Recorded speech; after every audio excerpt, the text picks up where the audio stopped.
The Tennis Gambling Podcast on the Sports Game Podcast Network is brought to you by Running Fantasy. They're coming to customers. Play just $5. Get $100 bonus funds. Use promo code SGPN.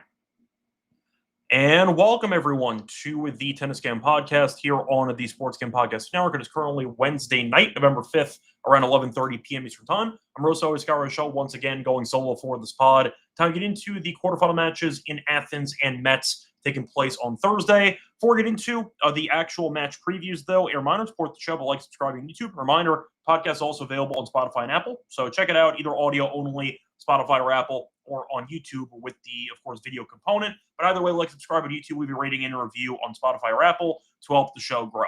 Plus, a reminder, check the merch store on the SGPN website. We have a lot of great tennis stuff. We have sweatshirts, we have t-shirts, we have mugs, different colors, different styles. Check it out. I think you'll enjoy the selection that we have. And on top of that, also a reminder, we have a bunch of other shows with the network, college basketball included. And tipped off this week, make sure to subscribe to the College Experience to catch their daily podcast and download the SGPN app for free college basketball picks. So starting off with the recap of the lock and dog for the last episode. Overall, not bad. Won the lock, lost the dog. For the lock, we ended up having Martinez to not win a set. In other words, Giron 2-0 at minus 136. Never in doubt. Martinez, we know, is not good on hard court at all. Clay specialist, and he's been terrible lately, so that was never in doubt. Giron destroyed him. Nice, easy win there. For the dog, we ended up having a loss. We had Kovacevic and Tabor over 2.5 sets, plus 135. Not really that bad of a read because Kovacevic was favored, and he lost outright. So we did have the right notion that Kovacevic was vulnerable as a favorite, but Tabor killed him, and we ended up losing as Tabor beat him in straight sets. So either way, pick up a loss there for the dog. It's always annoying when you pick the favorite to struggle, and yet they end up getting blown out, and you end up losing your play despite thinking that the underdog had a better chance than the odds maker suggested. But either way, a nice win for Tabor. Bad for us, but still had a split because Martinez did not win a set. Anyway, looking at the recap of the matches for Wednesday. So for the recap here, a lot of close matches in Athens. So Kekmanovic ended up beating Darderi. I know Darderi started cramping, I believe, in the third set. Kekmanovic beat him after dropping the first set, 6-3 in the third. Hanfmann won a marathon against Capriva.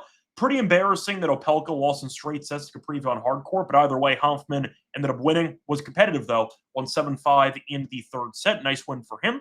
Then we had a crazy all-breaker affair between Muller and Echeverry, as Muller won in 3 sets. Once again, every set went to a tiebreak, which was definitely not expected, but a fun match either way. Musetti was on the ropes against Wawrinka as he was down a set, and they went to a breaker, and in that second set breaker, it was dicey. You saw that Wawrinka was actually up a mini break in the breaker at 5-4, and then ended up losing the next 3 points, and then ended up losing the third set. But Musetti needs to make the final, I believe, or needs to win to make it into Turin, and he didn't look very good. But either way, he got the job done as he won in 3. And then Nakashima played against Giron. Common trend from Nakashima recently, if he loses the first set in a competitive fashion, he tends to punt the second set. And he did it. He did it against Giron as he ended up losing 6-1 in the second set. As for Metz, not nearly as competitive, but still a couple of close matches. Jacquet ended up beating Added 6-0, 6-2. That was the most lopsided match of the day. Tabor ended up winning all breakers against blocks. He ended up winning in 3, like the Muller and Echeverry match. Unexpected, but still a fun match nonetheless. Every breaker was close as well. 7-4 for blocks in the first one. 8-6 in the last 2 breakers. Tien beat an unknown in straight sets. You saw Altmaier win in what was going to be 3 sets. Gaston retired after losing the second set 6-0. So either way, technically a 3-setter, but not really. But Altmaier did win after dropping the first set. Bublik ended up losing as kind of a shocking upset there to Sacco. Sacco played well. Very close match down the stretch. Bublik had a couple of set points in the first set, choked him away, then lost the set. But either way, Bublik's officially eliminated from Turin. He will not finish the season top 10. So he gave it a chance. Unfortunately, he didn't look injured or anything or potentially fatigued. He just got outplayed on a couple of big points. But Sacco, nice job for him. First ever ATP quarterfinal. We'll see how he does, but nice win for Sacco, who was a pretty big underdog in that match. He was plus 550. So if you had him, a nice call. But either way, Bublik is going home early. Last but not least, Berrettini ended up beating Vukic. Close first set. Berrettini got a break, and that was all she wrote. Because Berrettini was serving too well, and you ended up seeing Vukic break him early in the first set. That was really it. Berrettini won 88% of his first serve points, so he served very well. 15 aces, got the job done in straight sets. So once again, pretty good day of tennis overall. A couple of very close matches that went to a final set breaker, a couple of straightforward matches, but it seemed like it was a pretty good balance with a decent amount of drama, which is what you could ask for Wednesday. So besides that, though, looking at the actual women's events for the WTA final, you saw Anisimova, who ended up beating Swiatek in 3, and Rybakina beat Alexandrova. Keys dropped out, so Alexandrova filled in as an alternate, was competitive, but still lost in straight sets. So for the updated, once again, results here, trying to see if those standings posted. Okay, so Sabalenka's 2-0. She's in first place in Group A.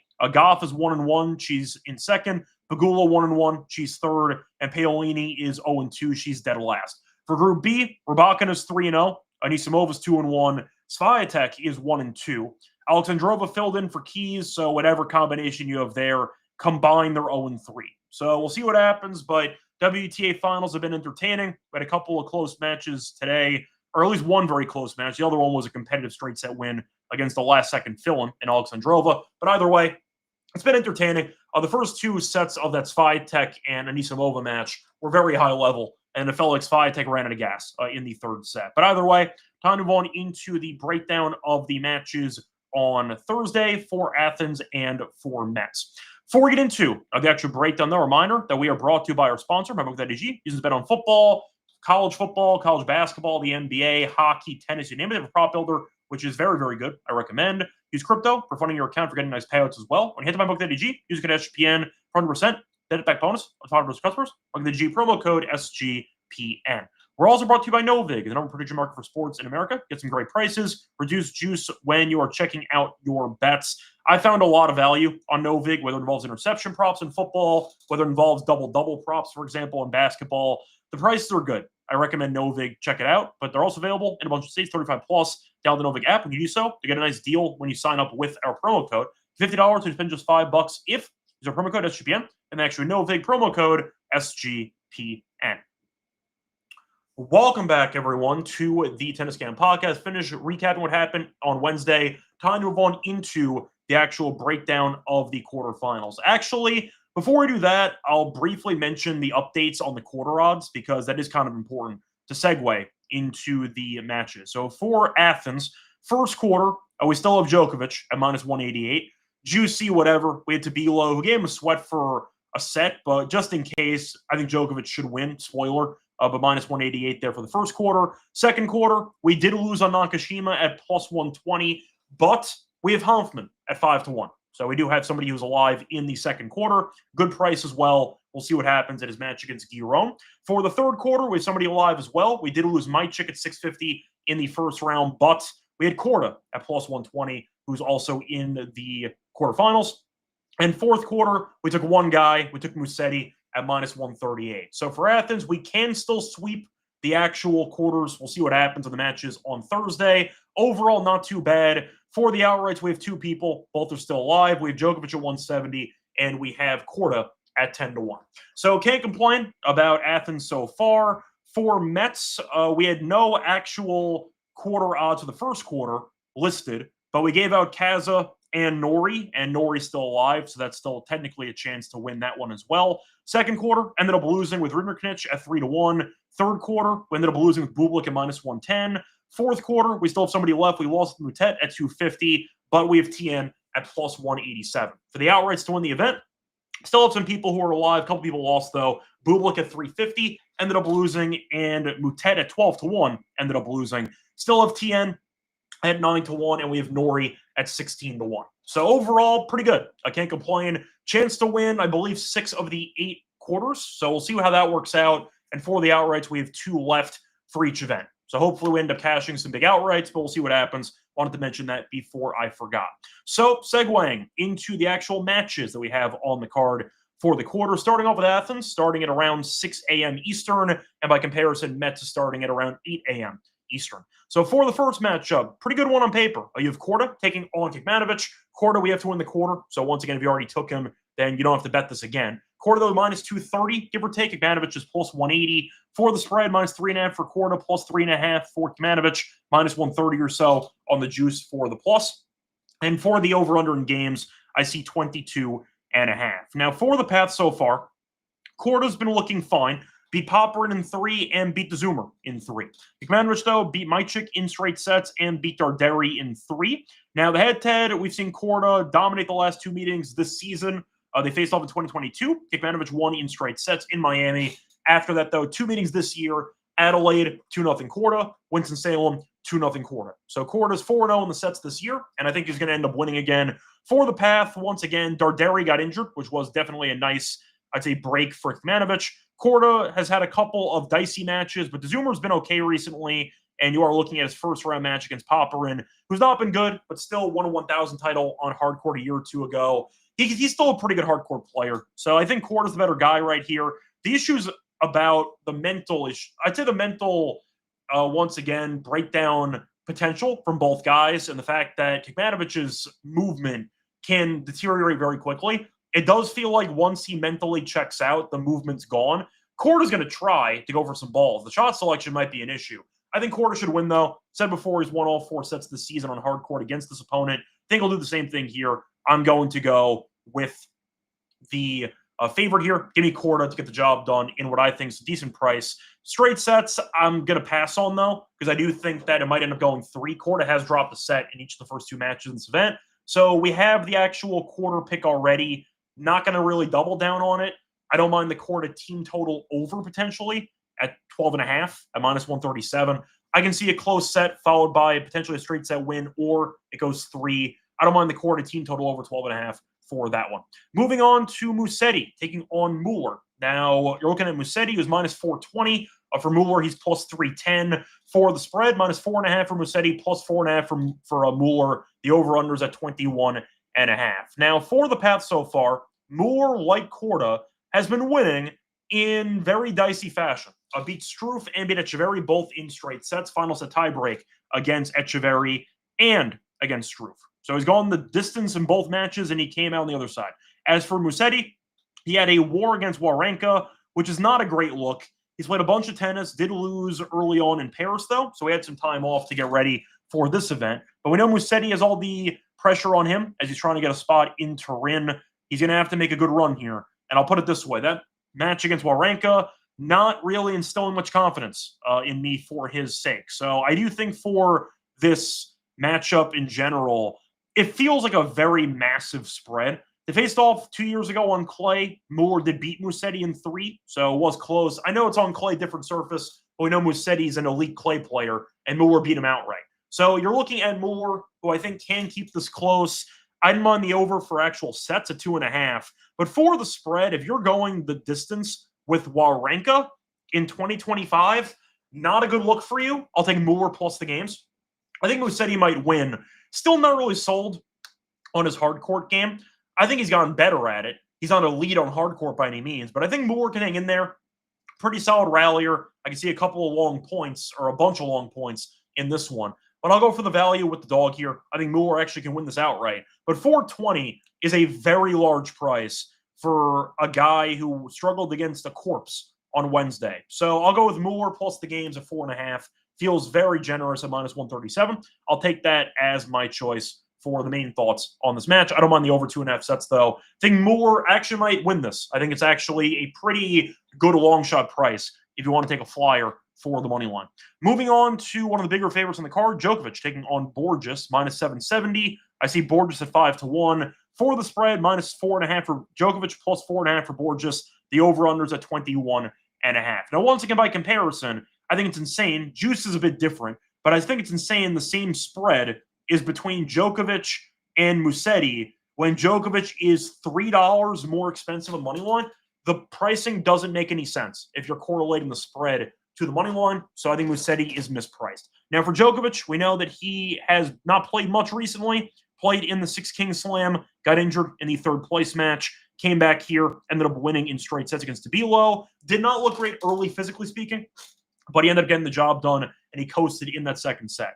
For Borges, he beat a relative unknown in the first round, which means nothing, and he beat Spizzirri in 3. So the Spizzirri match was close. That ended up going to a third set, 6-4 in the final set. He did have a day off today, so he should be rested for that one. Borges, I think, is fine. I think he's a pretty decent overall player. Joker's better, obviously. I think Borges, though, is consistent, and maybe you could argue that he could wear down Joker over time. At the same point, though, not many weapons for Borges, not exactly a great server. I might go for a bolder spin on this one. Djokovic to win the match, I feel like, is a pretty foregone conclusion. I mean, the straight sets are minus 210. Djokovic under 12.5 team total is at plus 110. I didn't mind that. I can see him winning 6-4, 6-3. I think that's possible. I mean, Borges team total under 8.5 is minus 106. I don't mind that. I'll get creative with Joker projected to bury him.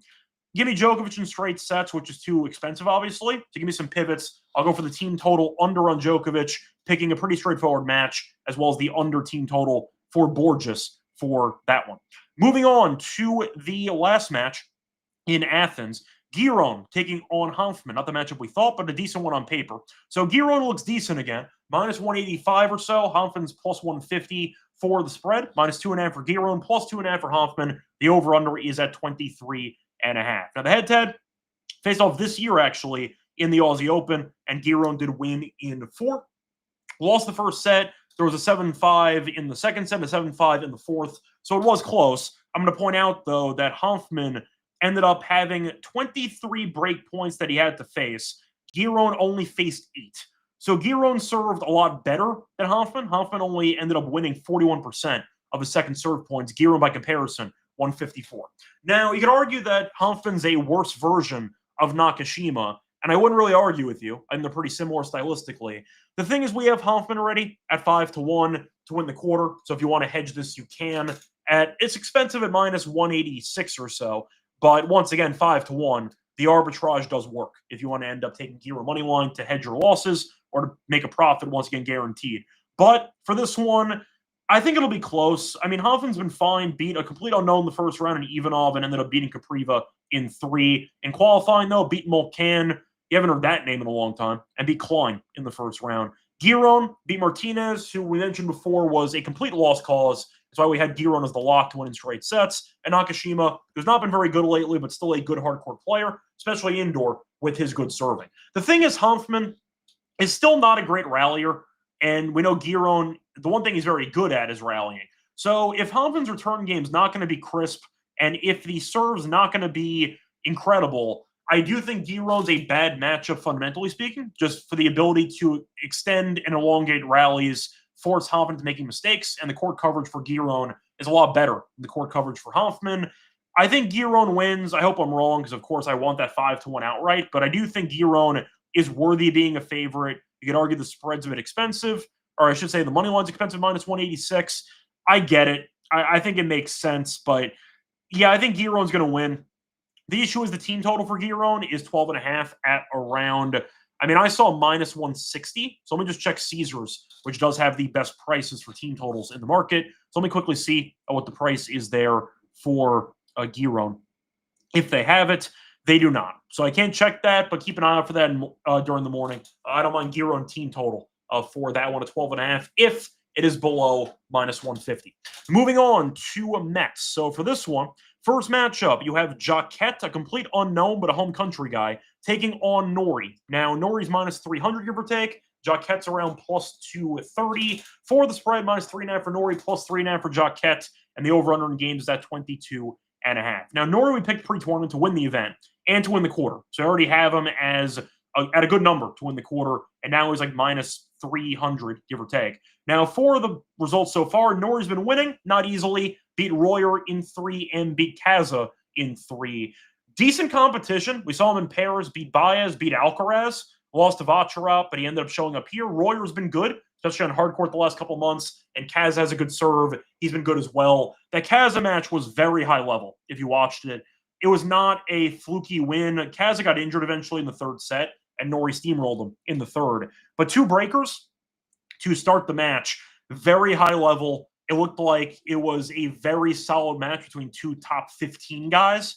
It was that high quality. It was very impressive. Thought Norrie looked good. Despite dropping a set, I thought he looked very good. Now look for Jacquet. He hasn't played anybody worth a damn. I mean, he's a lucky loser, and he ended up beating Pellegrino in qualifying, lost to Choinsky, ended up beating Van Asche, ended up beating Added. So his best opponent is arguably Van Asche. I know Norrie might not be an elite player, still a former top 20 guy. Best player that Jacquet's going to face up to this point. He hasn't faced anybody worth a damn. A bunch of challenger guys at this point. So I do think that even though Jacquet lost 2 games the entire match, and even though he's French, so the home crowd will be in his support, the fact is Norrie's been against the crowd before, beating better players, beating Kaza and beating Royer. I think Norrie wins comfortably. I think Norrie has looked really good, and I'll put it this way. After Bublik lost, I know he had an outright on him. Norrie to win the event at 16-1, I actually feel really good about. I'm going to, once again, knock on wood here. I don't want to jinx anything. I think Norrie looks fantastic. I think Norrie's got a very nice path to the final, and we'll see if he gets back there after losing in the final last year. But 16-1, I feel good about. Norrie looks solid. I think Norrie's going to win. So give me Norrie in straight sets for this one. Moving on to the next match, I see Sonego taking on Altmaier. Decent matchup, unexpected a bit on hard court, but Sonego minus 165, Altmaier's around plus 132.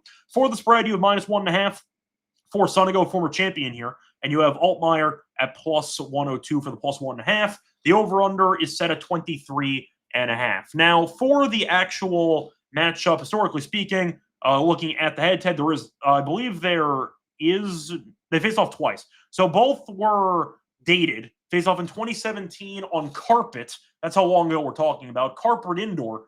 A shout out to Ismaning in Germany for having a carpet tournament. And they faced off on a clay Italian event in 2015. So toss it in the garbage. Last meeting was 8 years ago. Not worth anything. But the carpet aspect, I found amusing. Anyway, Sonego's 2-0 lifetime, never dropped a set, but that was, once again, a couple of presidents ago. So moving on to the actual matchup here for the path. Sonego's been winning some dicey matches. Beat Choinski in 3, beat Kaboli in 3. Thought Sonego and Kaboli would have a really hard time against each other. That's why we skipped both of them on the outright market, but Sonego made it through. Now, for Altmaier, he was pretty lucky. Gaston got hurt and had to retire. Beat Rinderknech, though. Nice win there in the first round. In Paris, though, he was decent. Beat Giron, beat Rude, lost to Felix in 3. Felix made the final. So, once again, Altmaier has been playing better on hard court. Now, Sonego, we know, can be very, very streaky, but the upside's there, and the fact is he did end up winning a title. So, here in the past. So, he's comfortable in Metz. I think it's going to be a close matchup. He won, by the way, in 2022 in Metz. For this one, I think it's going to be close either way. I'll go with the over 2.5 sets. It's like plus 130. I think Sonego wins, but honestly, if he would lose, it would not shock anybody because both guys can be very volatile. Altmaier, though, does have a bit of a history of losing heartbreakers when he should be winning. Just based on punting away a break lead in the third set, stuff like that. I think Sonego outlasts him. I see a very long match, though. Give me the over. I think Sonego does pull it off, but I don't see much value. If you want to go for the boldest play that you can, I mean, Sonego in 3s plus 290, not great for price. So I'll just go for Sonego, but I do think the over is my favorite look for this one. Moving on to the matchup of the round, you have Berrettini against Tien. Berrettini's favored minus 125, and for Tien, I see around plus 102. For the spread, I see Berrettini minus half a game, minus 120. Tien plus half a game, minus 109. For the over-under, I see 23.5 games. No head-to-head history. Tien has been fine. Hasn't played anybody worth a damn. Ended up beating Blanchet and ended up beating Achargiu, who filled in at the last minute for, I believe it was Felix. So Achargiu played his first ever main draw match, I believe, I think he's 32 years old, courtesy of a Felix dropout. So not exactly a player worth a damn, but still, you know what? A win's a win, and he got the job done. So not exactly patting Tien on the back too much, but Berrettini has beaten, he's looked pretty good, physically speaking, which I do think is good to see, of course, with the injury history that he has. So far in the event, beat Hallis in straight sets and beat Vukic in straight sets. Didn't look great against Vukic. A couple of rallies that went in his favor, which could have determined the match. I believe he got the break. I don't remember if it was the break or if it was the first set point where the ball hit the net twice in his favor in that rally and he ended up winning. So I don't remember if that was the first set point to win the tiebreak or if that was the break in the second set. But either way, a point is Berrettini. Has looked fine. Movement, though, is not looking that sharp, so that is a bit concerning. Tien, look, it's a battle of styles. Berrettini wants to end points quickly. He wants to overpower. And most importantly, he wants to unload on the forehand. For TN, we know that he's got a lot of quickness around the court, a lot of stability. And the fact is, the serve's not great, but he keeps the ball in play, and he'll make Berrettini work for it. So physically speaking, it's tough for Berrettini. Because if this goes to a third set and we approach the 3-hour mark, I trust TN's fitness more than I trust Berrettini. So that's the wrinkle in this whole thing. I think it's going to be close either way. I think that Berrettini's looked better so far in this event, but I do think Hallis and Vukic are kind of similar players in a way. The serve is a pretty good attribute, but besides that, not the best rally tolerance.